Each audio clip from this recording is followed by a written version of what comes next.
தொடர்ந்து ஜோக்ஸ் வீடியோவை பார்த்துட்ருக்கோம் இல்லையா. அதில் வந்து ஃபஸ்ட்டு வந்து பாஸ்வேர்ட் சோதனைன்ற ஒரு ஜோக்கை தான் நம்ம வந்து இப்போ வந்து ஃபஸ்ட்டு அது வீடியோவாக பார்க்க போகிறோம். அதுக்கு காதலி, உன் ஃபோன் பாஸ்வேர்டு என்னடா அப்படின்னு சொல்லிட்டு காதலி வந்து கேட்குறாங்க.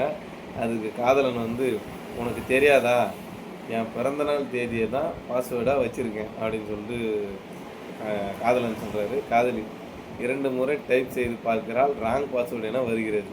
காதலி, போய் சொல்லாத, ஓப்பன் ஆகலையே அப்படின்னு சொல்லிட்டு சொல்கிறாரு. காதலன், ஓப்பன் ஆகாது, ஏன்னா நீ என் உண்மையான பிறந்தநாளை மறந்து 1 வருஷம் ஆச்சு. நீ தப்பான தேதியை போட்டு ஓப்பன் பண்ணால் எப்படி ஓப்பன் ஆகும் அப்படின்னு சொல்லிட்டு காதலன் கேட்குறேன்.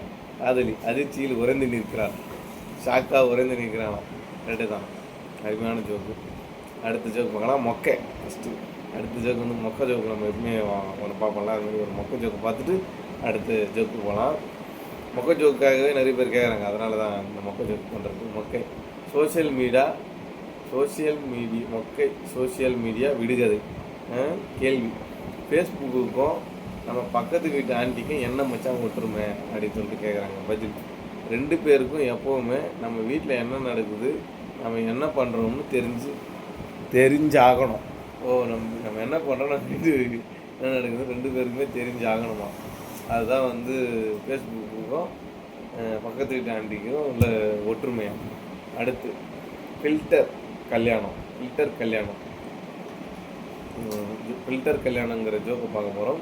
அடுத்து வந்து மாப்பிள்ளை, ஏங்க புரோக்கர், நீங்கள் அனுப்பின ஃபோட்டோவில் பொண்ணு செம கலராக தகன்னு இருந்தாங்க, ஆனால் நேரில் பார்த்தா அப்படி ஒன்றும் கலராக தெரியலையே அப்படின்னு சொல்லிட்டு மாப்பிள்ளை சொல்கிறாரு. புரோக்கர், தம்பி, நீங்கள் பொண்ணோட முகத்தை மட்டும் பார்க்கக்கூடாது. மாப்பிள்ளை, பின்ன வேறு எதை பார்க்கணும் அப்படின்னு சொல்லிட்டு கேட்குறாரு. புரோக்கர், அந்த ஃபோட்டோவில் பொண்ணு யூஸ் பண்ணியிருந்த ஸ்னாப்சாட் ஃபில்டரையும் சேர்த்து தான் பார்க்கணும். கல்யாணத்துக்கு அப்புறம் பொண்ணு மேக்கப் போடுதோ இல்லையோ கண்டிப்பாக ஃபில்டர் போட்டு தான் செல்ஃபி எடுக்கும்.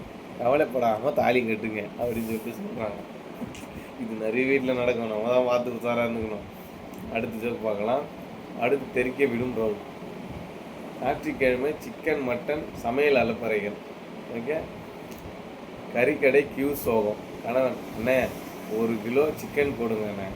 ஆனால் ஃபோனில் என் மனைவி கூப்பிட்டுட்டு பேசுகிறப்போ போட்டி போட்டுக்கிட்டு கூட்டம் வருது. கஷ்டப்பட்டு க்யூவில் நின்று வாங்கிட்டு வரேன்னு சொல்லணும். அதுக்கு ஏத்தாப்புல பின்னாடி கொஞ்சம் சத்தம் கொடுங்கண்ணே அப்படின்னு சொல்லிட்டு கணவன் சொல்கிறாரு. அதாவது வந்து என் ஒய்ஃபு கேட்குறப்ப நான் கஷ்டப்பட்டு கறி வாங்கிட்டு வரேன் லைனில் நின்று அப்படின்னு சொல்கிற அளவுக்கு நீங்கள் ஒரு அலப்பறை ஒன்று பின்னாடி இருந்து கொடுங்கண்ணே அப்படின்னு சொல்லிட்டு கணவன் சொல்கிறாரு. கடைக்காரர், தம்பி க்யூவில் நீங்கள் ஒருத்தர் தான் நிற்கிறீங்க அப்படின்னு சொல்லிட்டு சொல்கிறாரு. கணவன், அது எனக்கு தெரியும் அண்ணே, ஆனால் வீட்டுக்கு போனதோ எவ்வளோ நேரம் ஆச்சு பாரு. வீட்டில் திட்டு விழாமல் இருக்கணும்னா இந்த சவுண்ட் எஃபெக்ட் ரொம்ப முக்கியம் அண்ணே அப்படின்னு சொல்லிட்டு அவர் சொல்கிறார். கடைக்காரர் மைண்ட் வாய்ஸ், பொண்டாட்டி பயம் மனுஷனை என்னெல்லாம் யோசிக்க வைக்குது பார்த்தீங்களா, பொண்டாட்டி பயம் அப்படின்னு சொல்லிட்டு சொல்கிறாரு. கரெக்டு தான்ல. அடுத்து நம்ம ஒரு மொக்கை ஜோக்கை பார்த்துட்டு வீடியோ முடிக்க போகிறோம். மொக்கை சமையல் கேள்வி. சமையல் அறையில் இருக்கிற எந்த காய்கறி எப்போவுமே டிப்ரெஷனில் சோகமாக இருக்கும்? சமையல் அறையில் இருக்கிற எந்த காய் எப்போவுமே டிப்ரெஷனில் சோகமாக இருக்கும்? பதில், நம்ம வெண்டைக்காய் தான். ஏன்னா அது எப்போ தொட்டாலும் பசன்னு அழுதுகிட்டே இருக்குமா வெண்டைக்காய். கரெக்டு தான்ல. இதோட இந்த ஜோக் வீடியோ முடியுது. தொடர்ந்து சப்போர்ட் பண்ணுற எல்லாருக்கும் தேங்க்யூ. பாய்.